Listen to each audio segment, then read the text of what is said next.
Hi, I'm Kara Montgomery, and this is my new ruler from Creative Grids called the Perfect Rectangle. The reason it's called the Perfect Rectangle is because the base of the rectangle is always 1/2 the height of the rectangle. One of my goals in designing this ruler was to make it larger than what's currently available on the market. That way, you can cut a 9-inch finished rectangle with this ruler. This allows you to cut large pieces and larger blocks to use with the new modern quilts that we have available today and the larger print fabrics. This makes a perfect rectangle, but it's also a companion to the triangle and a square ruler. The triangle and a square ruler allows you to cut the center square that you would use in a block that fits right inside a perfect square. So this triangle and the two perfect rectangles will form a square when they're stitched together. This rectangle can be used for lots of different things. It can be done for any rectangle piece that you want in there, and because it's a perfect rectangle, when you sew two perfect rectangles next to one another, they'll form a perfect square. One of the design features that's built into the perfect rectangle are these clipped corners. The clipped corners on the ruler allow you to pre-trim your dog ears so that when you're lining up your pieces for sewing, they'll line up exactly, so that you don't have to guess about where your seam allowance will be. Once they're lined up and you stitch and you open them up, they'll be perfect rectangles every single time. You can use the perfect rectangle for lots of different projects.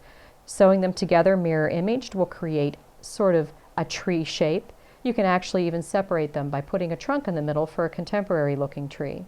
You can use them for interesting borders on your pieces by using the half square rectangles all along the outside edge. And this block here represents how you can use your half square rectangle to make any standard square block into a circular looking block. We've done that on this table runner. On the table runner, if you look, you'll see that inside here is a perfect 12-inch square, and this is a variable star block, although you could substitute any block of your choice. What I've done is I've created half square rectangles for along the sides and matched the backgrounds so that it creates this circular motion. In order to cut the half square rectangles, what we've done is I've taken, this is a 12-inch finished block, so I need two 6-inch half square rectangles to go along the outside. So I would cut those from a 6.5-inch strip to include my seam allowance. Sew the two together end to end, and then add corner squares on my block. This allows you to expand any standard block into a much larger size. In addition, the quilt that's on the wall behind me is also a half square rectangle. This half square rectangle that's right here is 8 inches.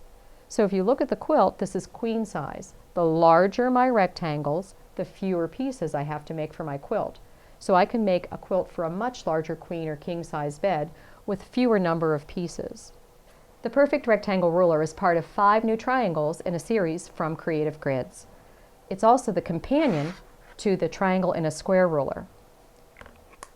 The triangle in a square ruler forms the center of the square, and the triangle, the Perfect Rectangle, forms the corners. I hope you look for these at your local independent quilt shop. Thank you.